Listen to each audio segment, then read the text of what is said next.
Hello everybody. I'm making some tea. I'm making this jasmine green tea, Benner brand from Aldi. It's a nice little cup of tea. I'm going to use my new little teapot. I'm going to use 2 tea bags because I like 2 in my cup so I have more flavor. I'm also wanting to try the Priano pumpkin and sage ravioli. Priano pumpkin and sage ravioli. It's cooking right now. So I'm gonna get the boiling water in here in a second. I'm going to have the Buitoni pesto on my ravioli. So I'm gonna go see if it's ready. Okay, the tea is brewing, and while it brews, I'm going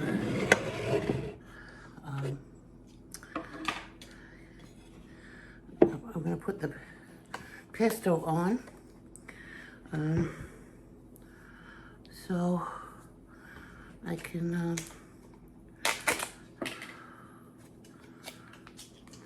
taste just that ravioli. Pesto smells good. Okay, so I like this pea in the pod bowl. I think it's really cute and perfect for some ravioli. This is part of my purchase from yesterday, my birthday purchase at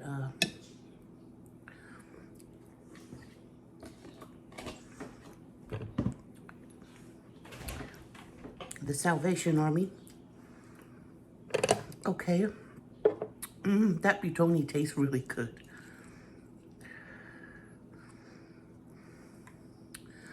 So this morning I took some children to school, and I came home, cleaned the house up some, and I'm watching In the Dark right now. In the Dark is a show on Netflix about a blind lady, and my tea is so done steeping. I love the saying on there. Sunshine, friends, and laughter always welcome. So I'm gonna put my tea. It's green tea, so it's not real dark.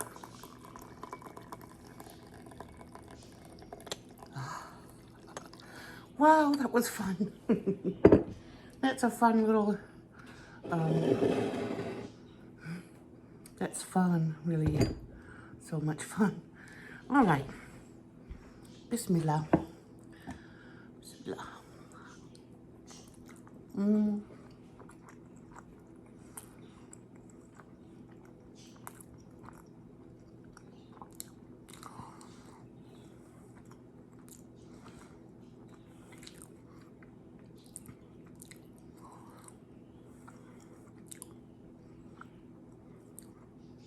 I don't taste any sage, but I'm glad I added pesto because otherwise I wouldn't have any taste except for the pasta.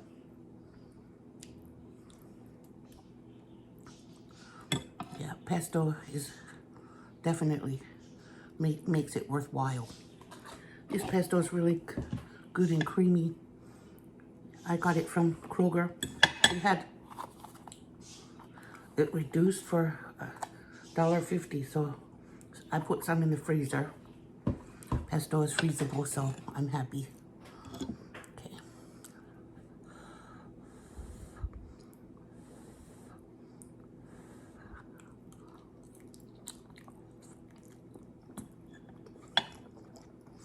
I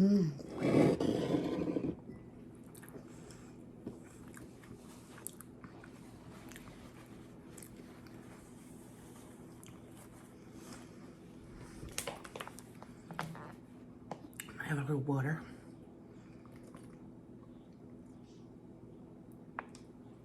So, that show about the lady, the blind lady in the dark, it's very dramatic and very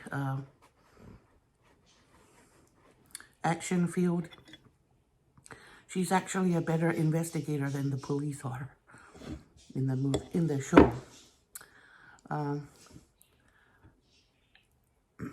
She's real smart. She doesn't use eyes, but she uses her brain and she uses her ears to figure out the answers to some mysteries and problems.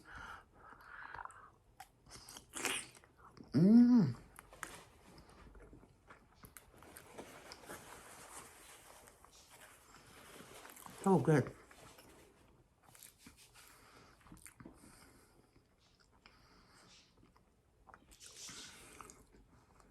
I like this pea in the pod.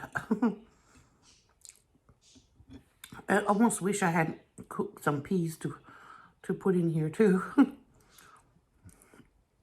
With the, I'd have actual peas in the pea in the pod.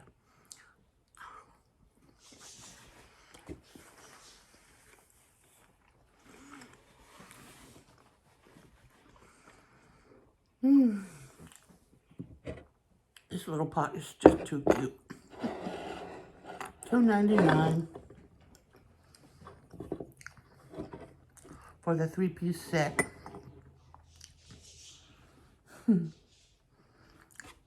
It's adorable.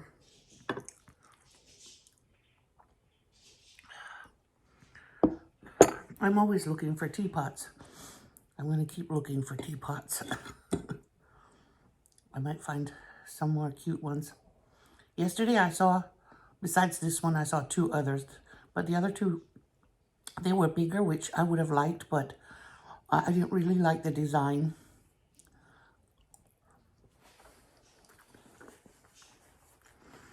So I decided to get the one that has my favorite design and keep looking for a bigger one.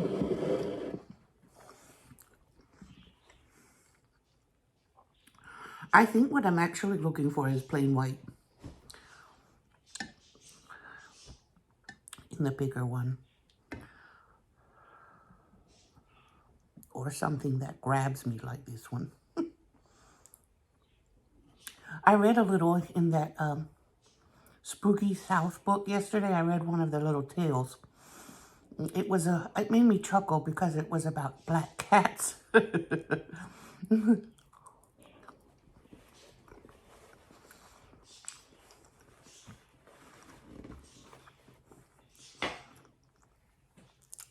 I've got 3 black ones.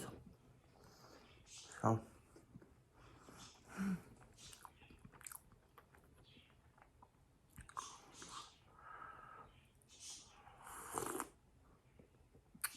I don't sweeten my tea.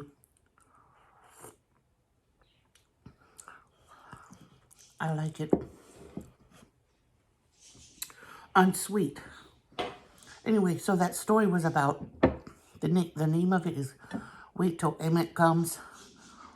There was a preacher riding a horse, and there was a big storm coming, so he decided he'd better stop at this haunted mansion to get shelter from the storm. And he put his horse in the barn, and then he went inside the haunted mansion. I was like, why didn't he just stay in the barn with the horse if the mansion is haunted? But anyway, then we wouldn't have a story, I guess. So he went inside, and the living room looked very cozy. There was fire in the fireplace ready to be lit. And he thought, wow, what kind of nice living room in an abandoned mansion. So he lit the fire, and pretty soon a big black cat came in, and it got in the fire. And it played around with the coals, and it sat in the fire. And then it came out and talked to him. It talked to the preacher. It said, wait till Emmett comes. And it just sat there and stared at him. And the preacher was sitting there trying to read his Bible. And then another black cat came in that was bigger than the first one. And it also went in the fire. And it got it stayed even more in the fire. And it played even more with the coals. And then it came out of the fire. And it said to him, wait till Emmett comes. And he sat down next to the other cat and stared at him.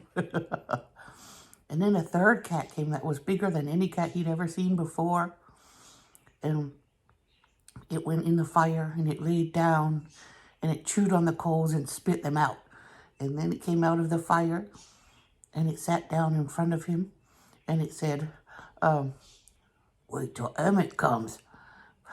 So the preacher got up and he said, well, throughout he kept saying, God will take care of us, God will take care of us every time. But when he saw that third cat, how big it was and how bad it was, and he said, something about, I don't care about something. And then he said, when Emmett comes, you tell him I've done been here and I'm done gone. He left really fast. I guess he didn't want to see what the next cat would do.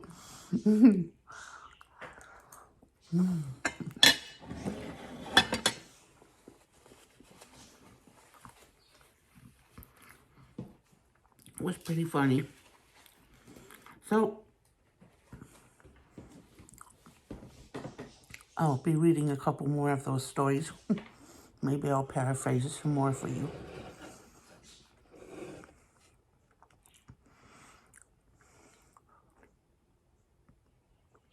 I have a friend. She's very Southern. She grew up in Kentucky and Tennessee. She had family in both states. And she's very uneducated. And she tells me the tallest tales. And all the tales that she tells the same ones every time.